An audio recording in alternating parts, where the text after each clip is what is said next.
This is an empty note head, no stem. Okay, we don't care about that. We're playing where is the dot on the top space.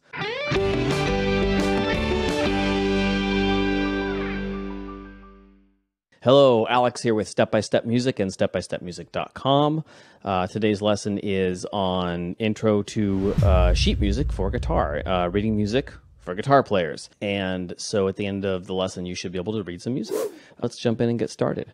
So first of all, you are going to be learning a language today, the language of reading music. It's going to feel like a language to you, and it's going to be very new and very different. But again, I'm going to take you through it one step at a time. In music, we have notes, obviously, and those notes are named for letters. And so I have here sort of a graph of some of the notes we might see. We use letter names A through G in music. So there is no H. I will not be seeing an H today or ever. After we get up to G, we start with A again. So I'm going to pull in the keyboard to illustrate for myself. Here is the note A. If I go up by one white key, we're not going to worry about the black keys just yet, but from A to one white key is a B. If I go up again, that's a C. Up again is a D, and so on and so forth, E, F, and G. Now, I mentioned that after G, we have an A again. We don't go to H, so after G, we have the next note is A. Of course, this A and this A have the same name, which can be a little bit confusing. Just to give us a term to separate those, we're going to call these different octaves. So we could say that this A is in one octave, and this A is in a higher octave, makes a higher note, so we call it a higher octave. I've got A's all over the piano and all over your guitar. So there's a lower octave A, or A in a lower octave. So that's how we use the word octave. And again, as we increase in the alphabet, we go up, generally speaking, in pitch or in sound, in frequency. Here we have the staff. You've probably seen this before. The staff is a collection of 5 lines and 4 spaces, always exactly 5 lines and exactly 4 spaces. We see here them thusly labeled line and space, just in case it's not too obvious. So we can talk about these in different ways. We can say this is the first line or the bottom line, the second line, the third line, the fourth line, the fifth line. We can talk about the bottom space, which might be the first space, the second space, the third space. These are not official terms. I'm just trying to be descriptive here for you. So that's the staff. That is where we place our notes, and the notes are going to look like dots. Here are some dots on the page. Now, we care about where this dot is on the staff. Okay, we don't care if it's got a line coming off of it. This one's got a line. We call that a stem. We don't care if there's a little thing coming off of it. We call that a flag. We could have a beam. We could have dots beside it. Dots beside dots. Little tiny dot here. So the dot is called a note head, and we don't even care if it's solid, filled in, or empty. So we have solid note heads, empty note heads. For what we're doing today, we don't care about any of that. We just want to see where is the dot. So we're going to play where is the dot. We can place these dots again on the staff, and they will denote different pitches, different sounds. So before we get into that, we have to talk about what kind of clef we have. So again, we have the staff. That's a collection of 5 lines and 4 spaces. And we also have the staff. Now, the staff assigns specific note values to each line and space. And your common staff, if you're playing guitar, is going to be the treble clef. It's probably definitely is the most common clef used. Here is our treble clef. It looks like this, however you want to describe that, a curly, weird S thing, however you want to think of that. But that is the treble clef. And that means that we are reading the language that we know. We know that because I'm going to teach that to you, that language. So again, this treble clef assigns specific note values to lines and spaces, whereas here's another competing clef, the bass clef, or a different clef, I should say. The bass clef is going to assign different notes to those same lines and spaces. So before we jump in and just start reading the staff and reading the note heads on the staff and figuring out what notes we have, we need to make sure we're in the right clef. And just to keep it simple again, we'll be reading only treble clef today. And as a guitar player, that is more than likely what you will be encountering.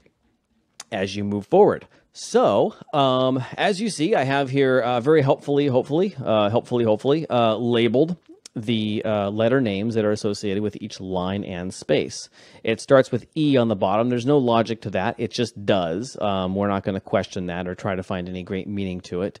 But we will notice that as we go up each line or space, we go up another letter name. Okay, so if we're at an E here, this E being, again, the dot is on, meaning that the line runs through that dot. It is on the first line or the bottom line. Okay, so as we move up from the bottom line, we see that we have a note on the bottom space. And so if we move up by one stop, we're going to think of that as our next stop. If I'm at a line, I can move to a space. If I'm at a space, I can move to a line, and so on and so forth. So if I'm at where I'm at, which is on the E, on this line, and I move up to my next stop, that's going to be the note F. Okay? So if I know this is an E, I can determine basically every other note after that, because each line or space is going to move up by exactly one letter name. And so we see the F on the first space. We see if we move up to the next stop, that's going to be, of course, a G. As we talked about, we're going to have, after G comes A, and so we move up to an A at the second space. B is the middle line, et cetera, et cetera. C, D, E, and F. Now, we can keep going up here. We can keep drawing in lines as much as we need to, and we're not going to see that today. But those are called ledger lines, and you might see those, I'm sure, in the future. So, there we have it. There are our notes in Treble Clef on the staff. So now, theoretically, you could use this tool and you could go and look up any note that's on a piece of paper. So here I go to our first lesson, 1.1 today, our first exercise, and we're going to get into that a little bit later. But I have here a note head on the top line. Okay, and I go, okay, note head, top line. Again, it's got a stem. Don't care about the stem. Don't care which direction it's pointing. Don't care anything about that. Just looking at where is the note head. So the note head is on the top space, and we are going to go ahead and look up what is the note head that is on, or what note is on the top space. It's an E. Yes, very good. So that's one way that we can use this. We're going to look at a different way to memorize these, or I'm going to give you a tool to start memorizing these. Again, you can use this as a lookup tool. And by the way, all the documents that you see today are going to be linked in the description and posted on the website, stepbystepmusic.com. So you can access all of these there for your own enjoyment. There we go. Okay, so if I look at just the lines, right, just the lines, I can spell out a very clever sentence that I did not invent, but it's commonly used. Every for E, next line is G, good. Next line is B, boy. Next line is D, does, and fine. And so if I think every good boy does fine, then I'm going to remember where the notes are on each line. So every good boy does fine. E, G, B, D, and F. Again, those are just the lines. These are not the spaces. Spaces are easy to fill in. If I know this is an E, I go to the next space, and of course that's going to be an F. So we have F on the first space, second space A, next space is C, last space is E. So face, F-A-C-E. So again, my memorization tool is that every good boy does fine for all the lines from low to high, or the spaces from low to high spell face, F-A-C-E. So there's different ways to memorize things, of course, but that is one tool that you can use. Let's go ahead and take a look at where these notes are on the instrument. Again, now I should be able to point to any one of these documents, and you should be able to tell me what note this is. Again, I'll just take, I don't know, what's this note? And I might think, well, that's on a line. And so the bottom line is every, next line is good, and next line is boy. That's the third line we're on there from the bottom. And so that's a B. I can think that's a B. And I might want to check myself because I'm new at this. And I go, yay, that's a B. Okay. We are going to move along by finding out where these notes are exactly on the guitar. Here's my cheat sheet. Here's my real quick way of looking. This document is cleverly named Notes on the Guitar because it shows you where the notes are on the guitar. And if I take my first exercise and I say, okay, great, I know now that that's an E. I've done that work. I've looked it up. I've double checked it. Alex says it's an E. We're going to go with it. And I'm asking myself, where do I play that E on the instrument? I go to the notes on the guitar document, and I go down to the second page here, and it shows me. I basically just scroll down until I find one of those dots that looks like the one that I'm looking for. Again, this is an empty note head, no stem. We don't care, okay? We don't care about that. We're playing where is the dot, and the dot is on the top space.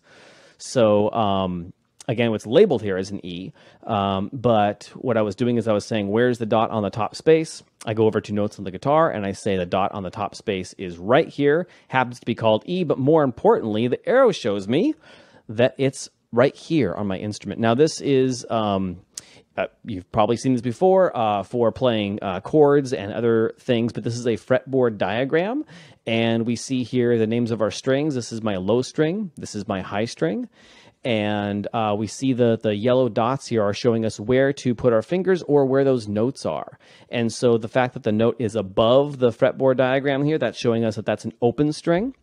And we're going to play that note open. So that note on the very top space there, that is the same note as your high open E. And we're going to play that in just a second. If you don't know your string names, that is worth knowing. So again, on the document notes on guitar, we have those string names listed here from low to high. From low to high meaning your thickest. This is your thick E string, and then A, D, G, B, E. A little clever sentence we can use for that is Eddie ate dynamite. Goodbye, Eddie. Okay, very clever. That's something we can use to, again, memorize those string names.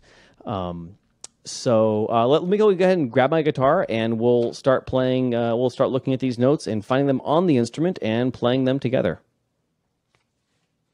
Okay, I've got the guitar here, and our mission again is to play these notes. We're going to play the notes in the first, all the notes in the first two lines. We know that this is the end of our song, or in this case our exercise, because we have this very thick bar line at the end. Now let me back up a little bit and talk about bars, also called measures. So when we are reading music, we'll be going along this way, and all of a sudden we see a complete vertical line going all the way through the staff. That is called a bar line, okay? And that signifies the end of a sort of a little block, a little section. There's no beginning bar line here. We just start, and then this is the end of the first bar, end of the second bar. And I will use the terms bar and measure interchangeably. So I might say that this first complete line here, line of music, so this whole section, we could say has 4 bars. We could also say it has 4 measures, and we would be equally right in both circumstances. Okay, at the end of this measure, we have a thick bar line and a thin bar line, right? Most of these bar lines are fairly thin. We have this thick bar line that is called the fin bar line, F-I-N, and it means that that's the end of our piece. So in this case, it's just a short exercise, nothing glorious, and it's going to mean that we are at the end of our exercise. Okay, so back to finding the notes, playing Where is the Dot? This dot, again, we saw was on the top space. We go over here. We scroll down, and we find that that is, again, an E, and that E is played on our high open string. Again, these being our thin strings or our high strings. We call them high strings, not because they're up high in the air, but because they are making higher notes. So there is my high E. So if we, again, look at our exercise here, we see 4 E's, 1, 2, 3, and 4. And then we change notes, right? And so I would just play those E's 4 times. 1, 2, 3, 4. See, I did it. I played 4 E's. Hooray! After that, we have a new note, right? So we say, okay, I can think about this. I happen to know that if we're at that space and we go up to our very next stop, then that's going to be an F, right? If we're at E and we go up to the next, we're on a space, we're at E, we go up to the next line, that line's going to be an F. And so I can go back and I can look that up. I could say, great, it's an F. Where is my F on this instrument? So I'm going to go back to notes on the guitar. I'm going to look for that F there, and I'm going to find that if I follow the arrow, we have that F behind the first fret. Now, we think of that as on the first fret, but of course, we're going to want to hold our finger down just a little bit behind that fret. And you see the dot is sort of in the middle of the fret. Again, we're not going to worry about that too much. That's just a general thing to show us sort of where the note is. So the F is going to be the first fret. And if we look forward in this document, we'll see that the next note we're going to find is going to be G, or eventually we'll find a G. And that's going to be on the third fret of that E string. So I've got my my E, open E, my F, and I can slide up here to play a G. And you might also notice that we have not seen this note before. It was not on our list here. We stopped at F because that's the top of the staff. Well, I mentioned that we can draw in lines. We can draw in more, we call those ledger lines, to just go up as much as we need to. Well, we don't need any lines here because we are just going to be on the top of the staff. So if you go above the staff, that's also considered a space. And so if this is an E, this is an F, this is going to be sitting on top of the staff. That's going to be a G for us. Now we have everything we need to play the notes in these first two lines. So I've got my E's, got my F's, got my G's, and then this goes back to top space. What note is it? It's an E. Good. Just scanning through and seeing where we're going to be going, I have E's here. Now, I only have two E's. They look different. I'm not going to worry about that just yet. I just know that I'm going to play that note twice. I play the E here, I play the E here. We go to a G after that, so skipping that F, going from E up to G, and then we go back down to F, and then we have an E. Okay, so I've sort of previewed my music. I know what to expect here. And if you're new to this, give yourself a break. Get the sheets and print it out, or take a screenshot, or whatever you want to do. But go ahead and write them down, and I'll actually help us out today. Let me go ahead and put some marks on here. We have E's here. We have F's here, we have G here, and then back to E. Okay, before we play through this, I do want to talk about the rhythms. This solid note head and this empty note head, those do have different meanings, of course. And all we need to know today is that this is called a quarter note. This solid note head with a stem, it's called a quarter note. We could call it anything. We can call it Fred or George, doesn't really matter, but its name is quarter note, so we'll call it quarter note. Why it's called quarter note, again, we don't care today. This one is called a half note, and that's just what it's called. Now, you might think of this as being a quarter of the measure, right? So there's 4 of them in the measure, and that's fine. But for today, we're going to think of this as being 1 beat or 1 count. So again, I don't want to layer too much stuff. I don't want you to layer too much stuff on when you're trying to learn something. So if you just play the notes in order, I am fantastically happy about that. But if you want to count along, and eventually when you're more comfortable playing these notes, you can go ahead and add the rhythms. And so I'm going to hold this again for just 1 beat. So if I'm counting 1, 2, 3, 4, I'm going to play 1, 2, 3, 4. Okay, that's my first bar there. Now, looking at the second line, if I'm going to have that last for 2 counts, which it does, a half note's going to last for 2 counts, we're going to hit that note, but then hold that out through that second count. So I'm going to say 1, 2, 3, 4, and 1, 2, 3, 4. So that's how that goes. Again, you don't have to layer on that rhythm right away. That will come in due course. So I'll count us in, and we'll play 1, 2, 3, 4, and 1, 2, 3, 4, 1, 2, 3, 4, 1, 2, 3, 4, 1, 2, 3, 4. Second line, E, E. Here comes G, G, G.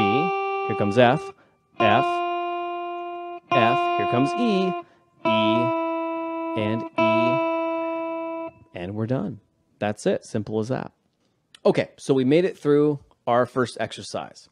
You may have noticed that when I showed you these notes, F and G, I was just moving my hand back and forth and using, we call this our first finger on guitar. On guitar, you have fingers 1, 2, 3, and 4. So pointer to finger. The thumb does not count as a finger, at least not on the guitar. And so, but when I played through it, I was using my first finger and then my third finger. And you'll also notice that we have these numbers here. Those are not fret numbers. Yes, we're using the first fret, and yes, we're using the third fret, and yes, if that helps you, that's fine. But we're actually having finger recommendations here. So 0 means no finger at all, so that's an open string, and then first finger and third finger. So again, I want you to be confident in knowing when you want to layer more stuff on yourself. So if you're playing this with one finger, and that's the easiest way for you to do it, to get started, that's fine. As soon as you have that, I want you to go ahead and use these fingering recommendations. Use your first finger for F and your third finger for G. And then when you are confident with that, again, go ahead and layer on the rhythms. Let's go ahead and do one more. We're going to scroll down here to exercise 2, and we'll notice that we have the same notes. This is a E. This is F, this is G, back down to F. We start here again at E, over to G, down to F, and down to E. So those are our notes. Again, I've previewed those, so I know what to expect when I go through and read them. I'm also previewing my rhythms, and I notice my rhythms have changed. I don't have all quarter notes or all half notes for any given measure, so we're switching those up a little bit. So what I'm going to do here is I'm going to play on 1, play on 2, and then play on 3, and beat 4, I'm holding out. That's a half note. It gets 2 beats, right? Again, I'm playing on beat 1, playing on beat 2, playing on beat 3, and on 4, I'm going to hold on to that note. When we get down to the second line, we're going to reverse that. We're going to play on beat 1, play on beat 2, play on beat 1, hold for beat 2, play beat 3, and play beat 4. That's it. That's our rhythm for that. So let's go ahead and walk ourselves through that. Okay. I'm gonna count us in. I'm gonna count to 4. We're gonna start right away, and that's it. 1, 2, 3, 4. F's, F, F, F. Here comes G, G, G, G, and F's. Here comes E. 1, 2, 3, 4. 1, 2, 3, 4. 1, 2, 3, 4. And 1, 2, 3, 4. And we're out. Yes. I want to get into the distance between these notes. You may have been wondering, and you'd be right to wonder, why is it that I have the E to the F is only from my 0 fret, in other words, the open string, to my first fret, but the F to the G is 2 frets away. I'm going to use this document I have notes on the guitar and scroll up and look at this possibly very intimidating map I have of the guitar fretboard. So I don't want you, if you're new to playing guitar, I don't want you to be freaked out by this, but I'm going to use this just to illustrate how music works, how the distance between notes are different, and then we'll go back to the piano and we'll check that out there too. So I'm going to make a rule. First of all, let's do some terminology. From one fret to the next, we're going to call that a half step.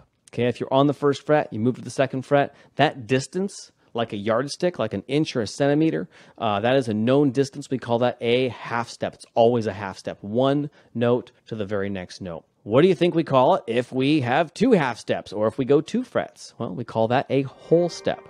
Okay, so 2 frets is a whole step, 1 fret is a half step. And we're going to now we get to make our rule. Now that we know what whole steps and half steps are, we're going to make a rule that most of the letter names, in other words, the notes that are letters, and if we're looking at piano, that means just the white keys, okay? The white keys on the piano are 1 whole step apart, and then we see that they have those black keys in between them, right? So if I'm at, in this case, an F, just like it would be on my guitar, and I go 2 notes, right? 2 frets, or 2 notes, again, we're counting that black key as a note, then I have moved a whole step. So from F to this note is a half step, and then from this note to the G, that's another half step, and I've moved a whole step. So from F to G, that is a whole step. And again, I can make that rule that all of the notes, and we're going to call these natural notes, the ones that are again, white keys here, or just letter names, so A, B, C, D, E, F, G, those are our natural notes. It's just a term we're going to use. All of our natural notes are a whole step apart, 2 frets, with 2 exceptions. Okay, and you can find the 2 exceptions, I'm sure, right here on your screen.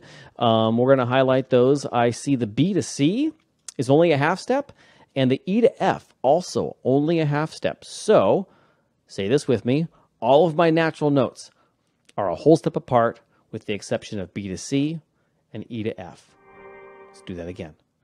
All of my natural notes, the letter names, are a whole step apart with the exception of B to C and E to F. Okay? Look for some more examples here. A to B, how far is it?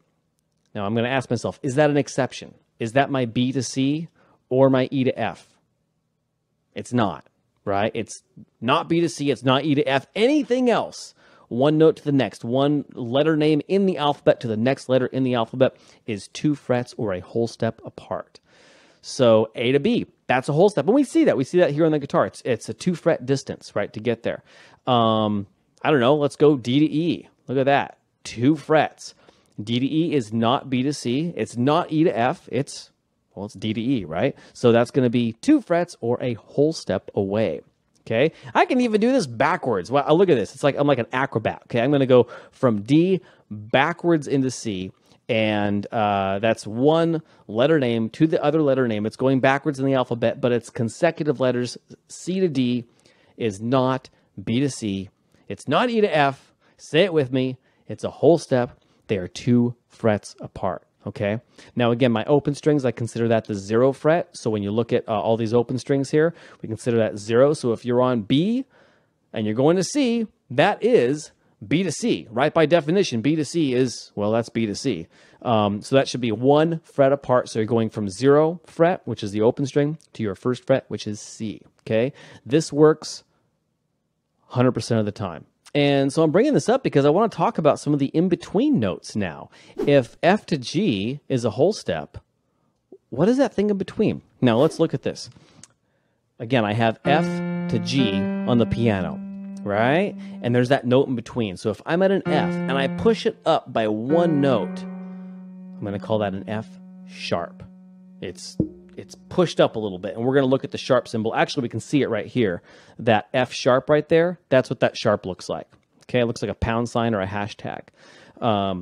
So we could also go the other way. We can say, well, if I'm at the G and I move down by a half step, by 1 fret or 1 key on the piano, that's a G flat. So an F moved up is an F sharp. A G moved down, that's a G flat. They go by multiple names. Again, we don't care what they're called right now. F sharp, G flat, it's all the same to us at this time. But we want to know that we do have names for those in-between notes, the ones that are not natural notes. Again, the white keys, natural notes. Everything else is going to be either labeled by a sharp or a flat. Okay? And again, we see those symbols there. We see the sharp symbol and the flat symbol there. That's what that looks like. Okay, so back to our lesson. We did exercise 1, right? We did exercise 2. And as we get into exercise 3, we see some new stuff. And hopefully you recognize this little hashtag there, right? Hashtag F. No, that is an F sharp. So that's going to be an F pushed up by a half step. Okay, if I'm confused about this, I can go back to notes on the guitar. I can look at, this F sharp here, or I can look at where would that F be, right? That F would be right here. I see the dot right here. I see where that F is, right? I'm going to take that F, I'm going to make it sharp, and it's going to put me right exactly there. Okay, so this document does not actually show us, doesn't give us the arrows to the sharps and the flats. We have to do that by ourselves. We have to say, if that's an F, I know that's an F sharp. But we can go ahead and check it here. We're thinking F sharp is the 2nd fret. And again, we see that. Yay, it is the 2nd fret. Let's go ahead and look at playing that. Now, before we play that, we got some more rules. We love to have rules in music. So one of our rules is that if I make something sharp, okay, or flat, then that sharp continues for the entire measure. Okay, what's a measure? It's the distance from line to line, right? So this whole measure, right? We see the F at the beginning of the measure. Every single F after that, all these guys, these are all F sharps. Okay, we don't need to see that sharp symbol on there. They are automatically sharp. Okay, so we have an F sharp. We have an F sharp, we have an F sharp, we have an F sharp. We know that they're all sharp. Now, at the end of the measure, everything resets, okay? That means that if we see any Fs after that, they are no longer going to be sharp. So when we see in measure 1, 2, 3, 4, right? We're in measure 4 here. In measure 4, we see that F sharp again. Well, we're told it's sharp because if we didn't, it would be a regular F, or officially an F natural, okay? And so we do have a symbol, actually, for a note in mid-measure that we want to make natural. And it's actually right down here. So this guy right here, it looks a lot like a sharp. It's often confused for a sharp.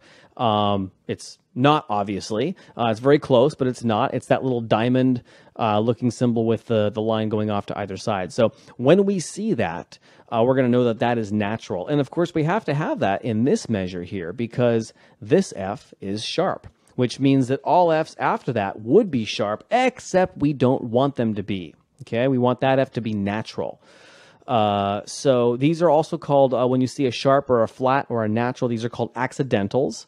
I don't know why they're called accidentals. They're very much on purpose, but there you have it.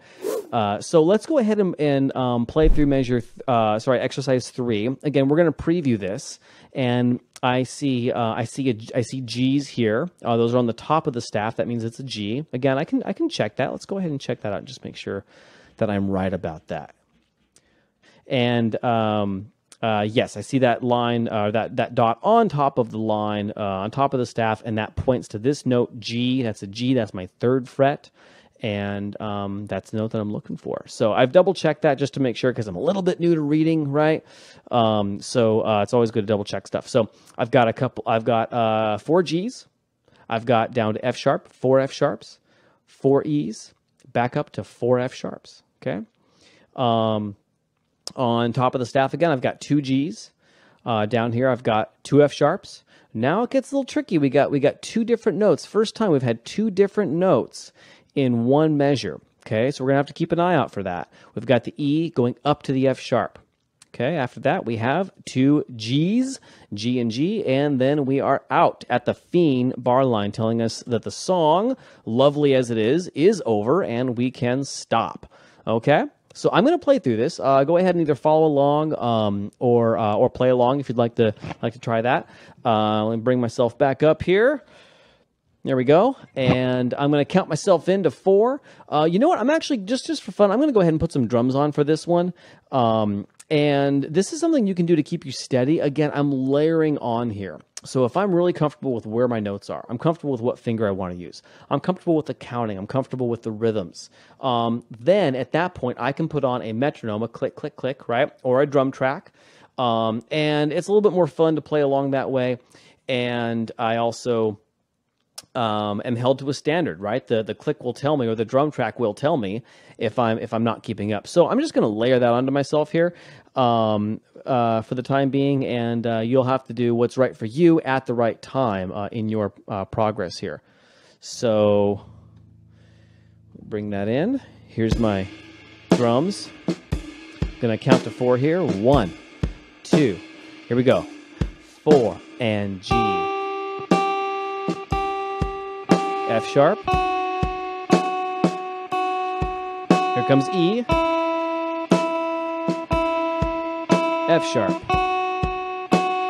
Second line G is G.